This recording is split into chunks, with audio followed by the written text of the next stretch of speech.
కొండా విశ్వేశ్వరరెడ్డి పోయిన చోటే వెతుక్కున్నాడు. 1,64,000 ఓట్లతో గెలిచాడు. 2014లో టీఆర్ఎస్ నుంచి పోటీ చేసి, 2019లో కాంగ్రెస్ నుంచి పోటీ చేసి, 2023లో బీజేపీ నుంచి పోటీ చేసి 2 సార్లు ఎంపీగా గెలిచాడు.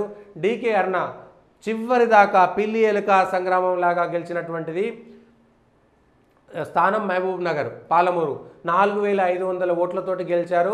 ఇక్కడ రేవంత్ రెడ్డిది ఇది కూడా కీలకమైనటువంటి స్థానం. ముఖ్యమంత్రి రేవంత్ రెడ్డి గారి సొంత నియోజకవర్గం.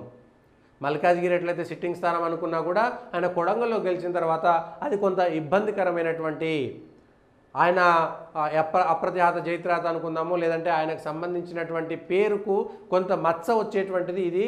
ఇక్కడ మహబూబ్ నగర్లో డీకే అరుణ గెలవడం కూడా కొంత కాంగ్రెస్ పార్టీకి ఇబ్బంది కలిగేటువంటి అంశమే. ఇదొకటి. ఇక్కడ కూడా టీఆర్ఎస్ 3వ స్థానంలోకి పడిపోయింది. నాగర్ కర్నూల్లో భరత్ కాకుండా వాళ్ళ ఫాదర్ రాములు పోటీ చేస్తుంటే గెలిచేవాళ్ళు. ఇక్కడ బీఆర్ఎస్ 3వ స్థానంలో కూడా ఉన్నా కూడా ఆర్ఎస్ ప్రవీణ్ కుమారు మంచి ఓట్లను తెచ్చుకున్నాడు. 3,19,000 అంటే మిగిలిన వాళ్ళకంటే ఎక్కువ కూడా కొన్ని మంచి ఓట్లు వచ్చినాయి ఇక్కడ.